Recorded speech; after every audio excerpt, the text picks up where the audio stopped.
Text. Replacing spreadsheets, a consolidated view of network infrastructure data. One source of truth for 147 VLANs and counting. David Berg. Good morning, everyone. How are you all doing today? Welcome to Replacing Spreadsheets, a consolidated view of network infrastructure data. My name is David, and I am your moderator today. We have this fantastic presentation being given by,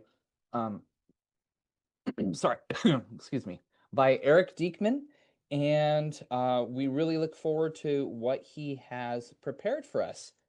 This presentation will have opportunities throughout for any questions that you might have. So during the presentation, feel free to add any questions you have to the chat. Also, during those periods of questions and answers, feel free to unmute yourself and you can ask directly. Either way works.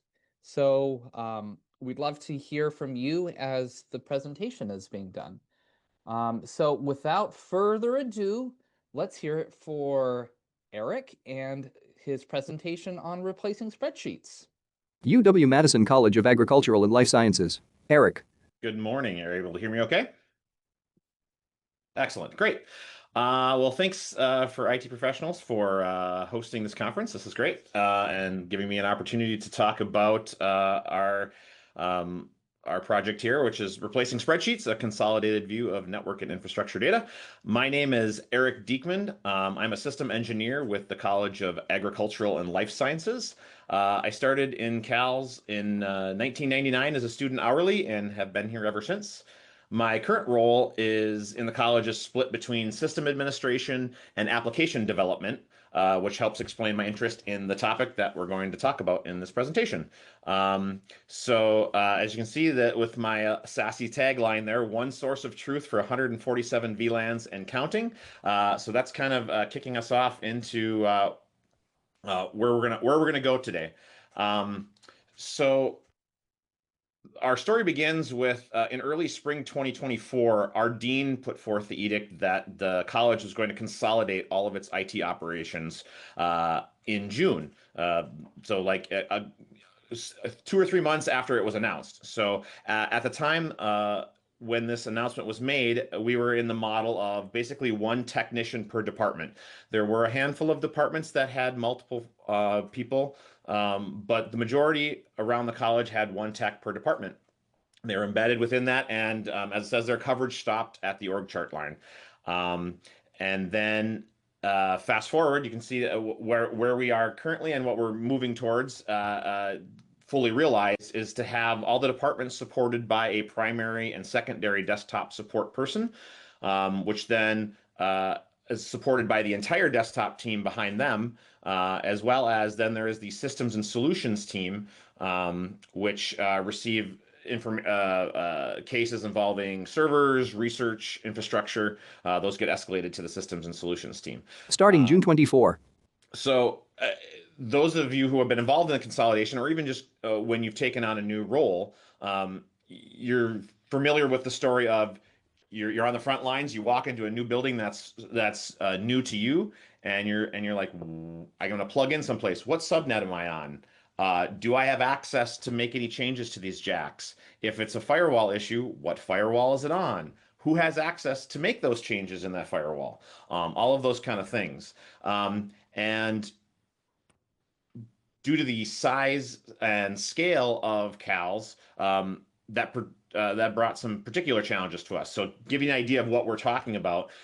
This is what we were consolidating. So there was 18 IT people that supported the college departments, academic departments, as well as divisional administration, and then also 6 university centers were included in that. And those organizations were spread out across 34 campus buildings. And then, in case that wasn't challenging enough, there's also 12 ag research stations that are spread throughout the state of Wisconsin. So, as you can see, a very large geography in which to support IT operations. So that's the physical geography. And then to go along with that, the network topology that we inherited, 147 VLANs, which included 160 subnets. Um, and then those are spread across 29 different firewalls and VSYSs. Like our ag research stations have their own firewall, so they don't have a VSYS on one of the campus firewalls. So there's a lot of firewalls in which to support for that. And then all of those 29 firewalls and VSYSs are controlled by 13 different access domains. So as I'm sure is becoming evident to you, there was a lot of moving pieces to bring under one new umbrella within Cal's IT. So when you're doing IT work, as I'm sure a lot of you are aware, there's all the various tools that we have to access to do our jobs. There's the edge comp side where you're dealing with switch ports and VLAN assignments. You've got info blocks for DNS or DHCP, IPAM, and mapping those VLANs to devices. And then you also have the firewall piece of it, which is that governs the access to those subnets. And when it's spread out across 29 of those systems with 13 access domains, it's a lot of things to have to trace connections between. And, how do you track all that? How do you manage to make sure that you have the information you need to go in and do just your job? Let alone take the next step as far as like, okay, I need to do this particular troubleshooting step, but what do we need to do down the road as far as like big picture things? Like if we want to redesign some areas or whatever, like if you don't even have all of that in one area to look at or understand, that makes that even more difficult. So what were we doing at the time? Same as everybody always does, spreadsheets. All this information was tracked or not in a variety of spreadsheets that were spread across multiple storage locations with varying levels of detail, and of course, definitely no normalization or standardization. Everybody is busy in their job, and so what you do is you track enough for you, the things that you can't keep in your own head, you track on a spreadsheet. These are stories that we've all heard, right? We do them. I do them myself. You do them yourself. And so when you have that patchwork of sheets, how do you keep it updated? They're not linked to each other. I mean, if you really get ambitious and you want to start linking things within spreadsheets, yes, you can do that, but it's a very brittle piece of information, especially when you have to load that data either by hand entering it or importing it out of the various campus systems in CSV formats or whatever, and it's that brittle link can easily be severed, and then just due to the time constraints and the constraints of spreadsheets, you end up having X amount of information in these, and you still need to manually cross-reference them as far as like, well, I have this amount of information, so I need to go to WSCNIC to look this up, to then go look to this, and then some of that information just is not available to us out in the departments without a great deal of effort of trying to like suss that out when you're going through things. So that's where the information is stored, and then talking about, a little bit like we were talking before, is you're going into unfamiliar spaces. So you're having to find that information. Where do you find it? And everybody is doing a different part of their job. And so how do we provide quick access to the relevant information you need from a variety of entry points? Are you like the example I gave earlier? You walk into a new building. So what the entry point for you that time is like, I'm going into this building. What are all the things that are in that building? Or is it you're working on the systems and solutions team and somebody puts in a ticket that says, I need to get access to a server. Okay, well, it's this IP. I don't, where is that? What firewall is it under? Do I have access to that firewall yet? If not, who might have access that I can talk about either getting me access or at least putting in the change for me, things like that. And so we wanted to have a way, so it was one place to look for all of this. So we're all going to the same location to find information, and it's about research stations or it's about campus buildings. It has all of our subnets for the big picture, like I mentioned earlier. Let's look at the big picture. Here's all that information there, as well as what firewalls are there, and then all that stuff is cross-linked to each other. And that is where we came up with a purpose-built app for our CALS network called Visor, which I'll be showing here in a second. That stands for VLAN and IP Subnet Organizational Registry. A great ChatGPT created name, but Visor is what we refer to it as. And it was a way to pull together subnets, VLANs, buildings, firewalls, WSNIC, the whole kit and caboodle all into one location. And the design of it was for quick retrieval of information about whatever it is your particular job is doing. And so at that point, we will hop into, let's see if I can transition this right, into Visor.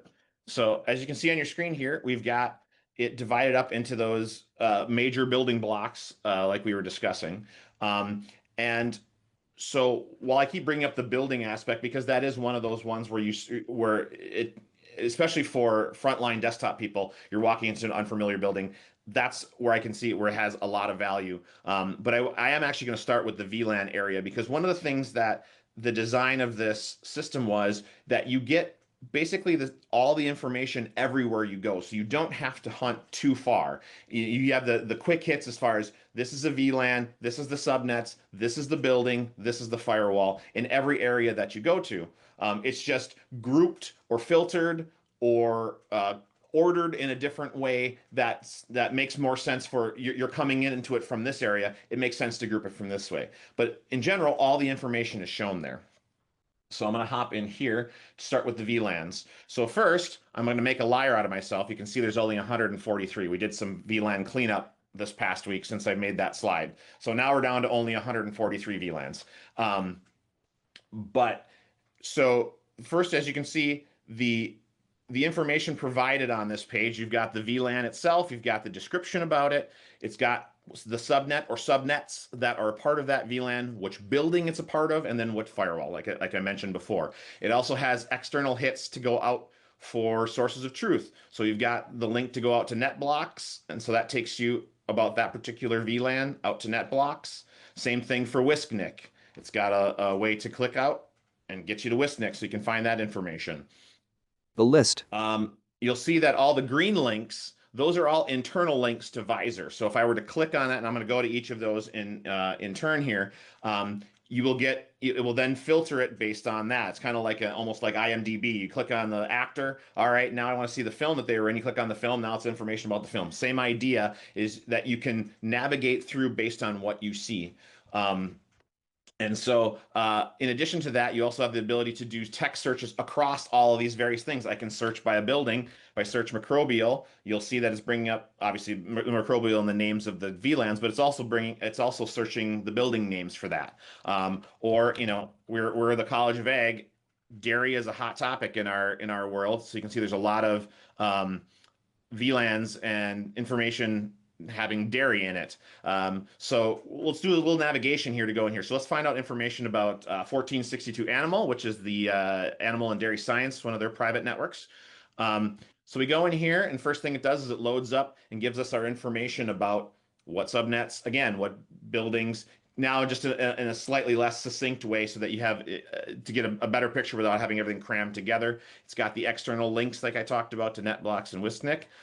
It also has the WSNIC information a little more broad for you, so you're not having to translate NIC handles. You can actually translate it to individual people. Another piece that's a little useful for us is while you can glean this information from WSNIC, it's not necessarily the most visible for you. Is this person applied because of a grouping within WSNIC? As you can see by these folks, these people are in the CALS1 WSNIC group. But then there's also, and as you can see, Jason here is both in that group, but he has also been applied directly as a admin contact on this particular VLAN. And so we're able to see that very quickly. Like he's so if we ever had to do cleanup, if Jason were to take another position and we needed to do offboarding for him, it's real easy to go back and see, like, give me all his direct connections as well. Yeah, we can pull him out of the CALS1 WISC group, but that doesn't help us when we need to pull off these direct connections. And then the InfoBlocks area lets us know that this particular VLAN, which is represented by that subnet, is in InfoBlocks under that subnet. It's governed by this role within InfoBlocks, and then these are the manifest groups that are able to gain access to do work within info blocks on this subnet. And then there is just like the WSNIC and the net blocks, there is the hit out will take you actually to the manifest group that governs that. So if you need to do any membership changes, that's an easy way to be like, oh, so and so needs access to this, so we'll pop out and do that. Those of you who know the idiosyncrasies of info blocks, it's not quite that easy, but at least the idea of knowing which groups govern access to that if you need to control access one way or another. So that's the information that we have here on the at the VLAN level. But as you can see, all of this stuff is clickable. So if I want to find information about that subnet, I can click on that. Now you notice the page really hasn't changed much, other than we're now at the subnet page. This has changed to tell you that it's on this particular VLAN. But all the rest of this information basically stays the same. These are the WSNIC contacts. While they happen to look the same, they are still, because those who are familiar with WSNIC, their contacts are applied at both the VLAN level and at the subnet level. And so we do have those differentiations in here so that if there's permission differences between that, we are able to see that. And then again, any green link that you see is linked to other, and I'll go into these areas a little later, so I'm not going to click on like names and things yet.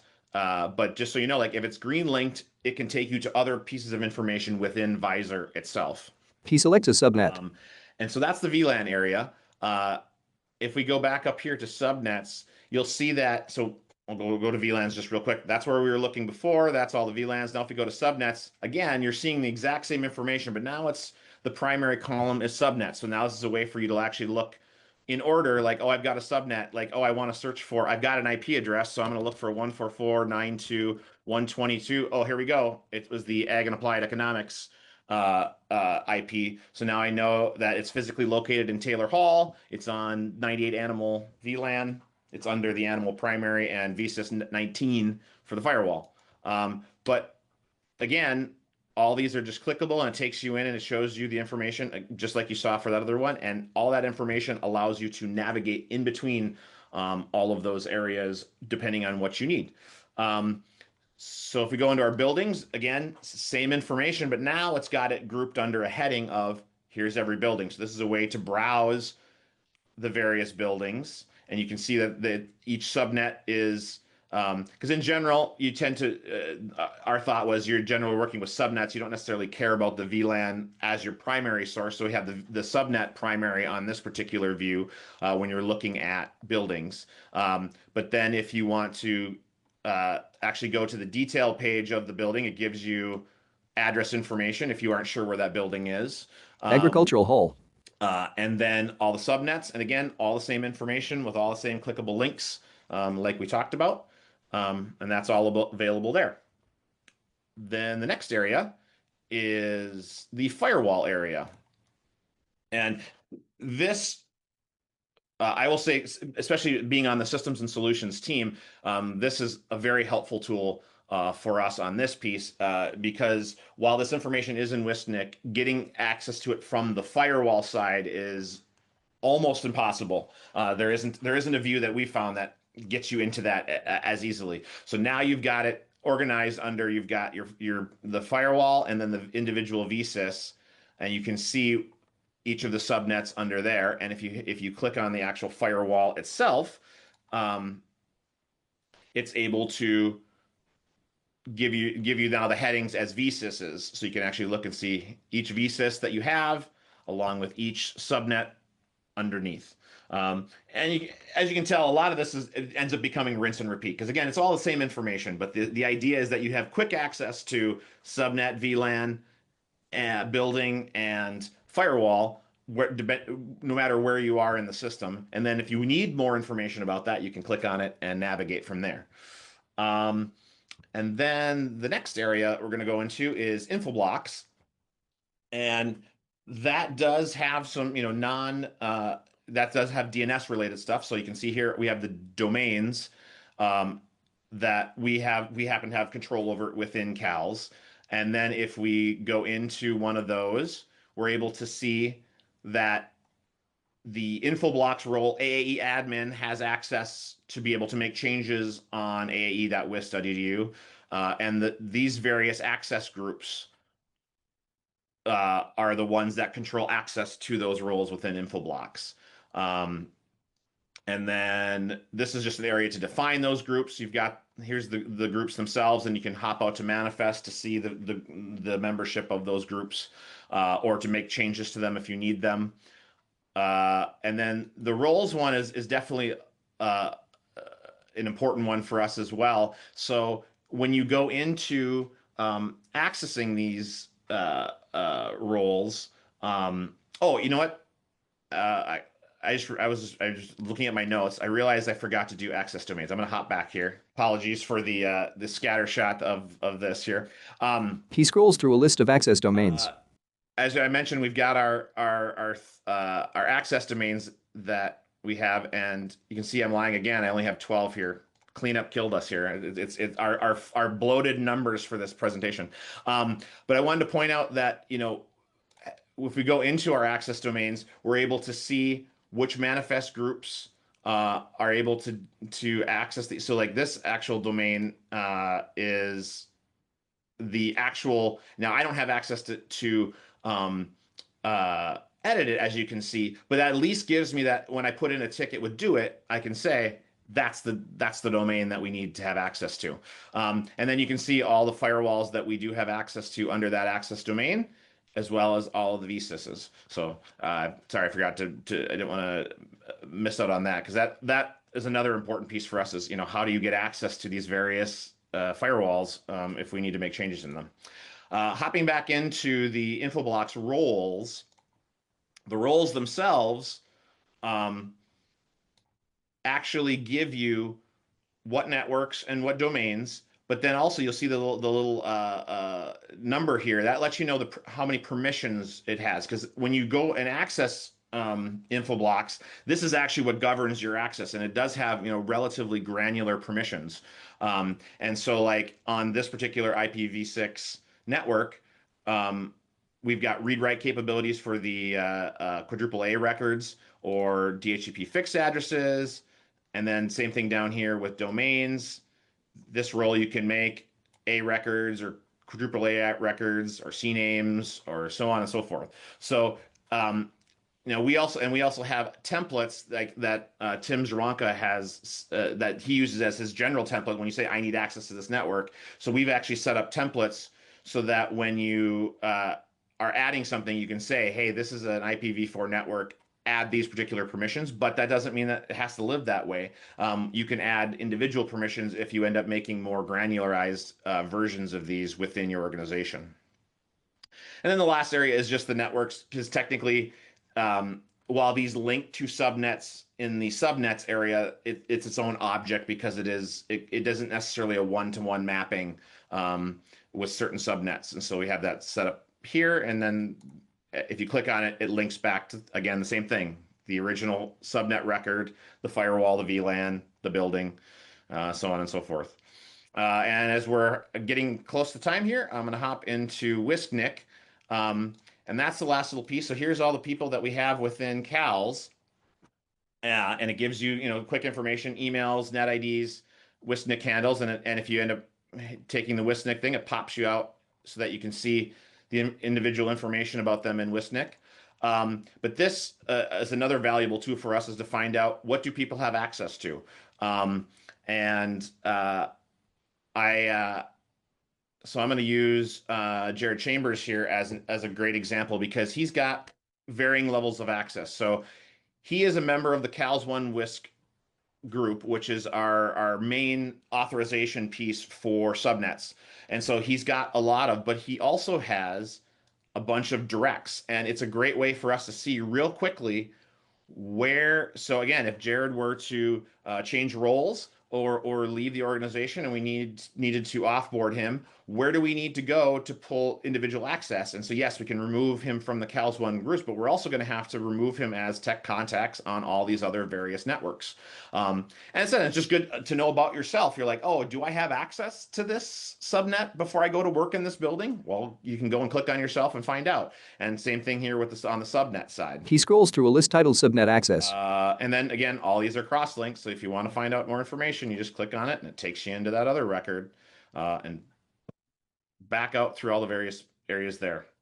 So that's the end of the demo. We hit right on time, so I'm going to hop here. A couple things that we have left to do that we want to add in is just like we did for the Wisnik area, is be able to tie personal access to info blocks. So when we click on a person, we can find out they have access to these domains and or these subnets within info blocks and what kind of permissions they have in them. And then, of course, the magic one is some sort of automated data sync. Right now, this is all manual data. We're hoping to get some data out of Infoblocks via the API. Wisnik doesn't have that available right now. They're saying maybe sometime in the future that'll be a thing. We're pulling in manifest data. So eventually, we'd like to involve some sort of data sync to help keep current. On the to-do list.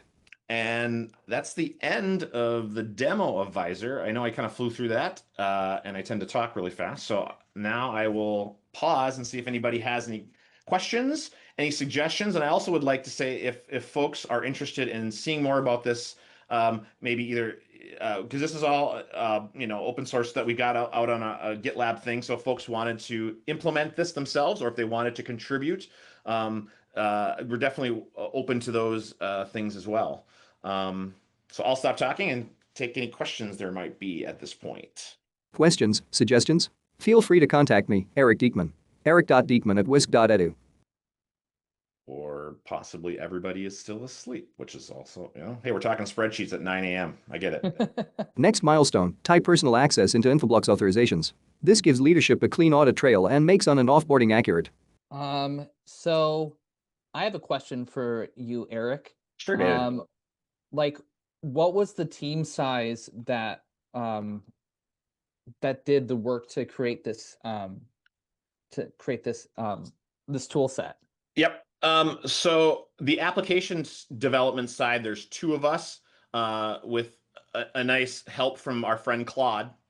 And then, of course, we've got a couple other folks that were doing the contributions as far as providing the inputs as far as like, what do we need? Where are our pain points? And, having, I've been in this role and I started, as an individual IT member for a department. So I at least had enough of an insight into like, what do folks do on a daily basis? So, but every place is different. So having folks know where they are, what they need was also helpful. Nice.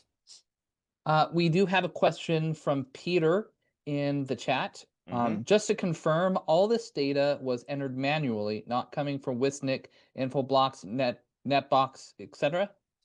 Correct. It was all manual. Manual as far as we had it, we normalized it into spreadsheets and did some importing as far as like, importing directly into the database. But yes, none of it is doing any kind of data pulls. I see Terry undoing his camera, so I don't know if he's going to say something about the possibilities of getting real data, because we literally had this conversation yesterday. But I was going to ask, are you open to collaboration? Yes, very much so. Very much so. Oh.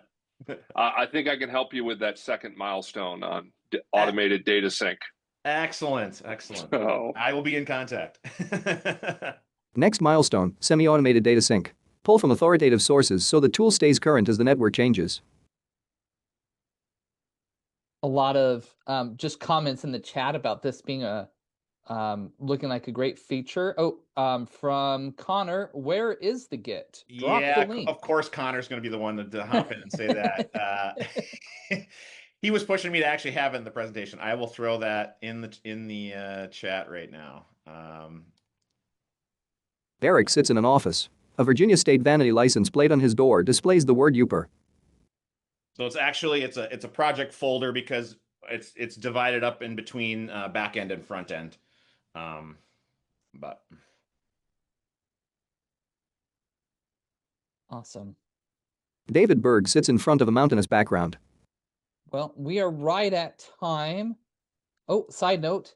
Thank you, Eric, for making uw.authentication.shibboleth very helpful for our NetID migration. You're welcome. Glad somebody else was using it. That's great. Yep.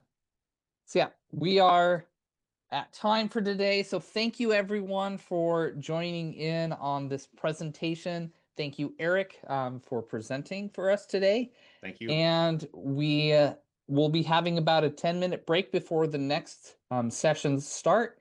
So we look forward to seeing everyone throughout the rest of today. Thank you very much. Thanks, everyone. David smiles and waves.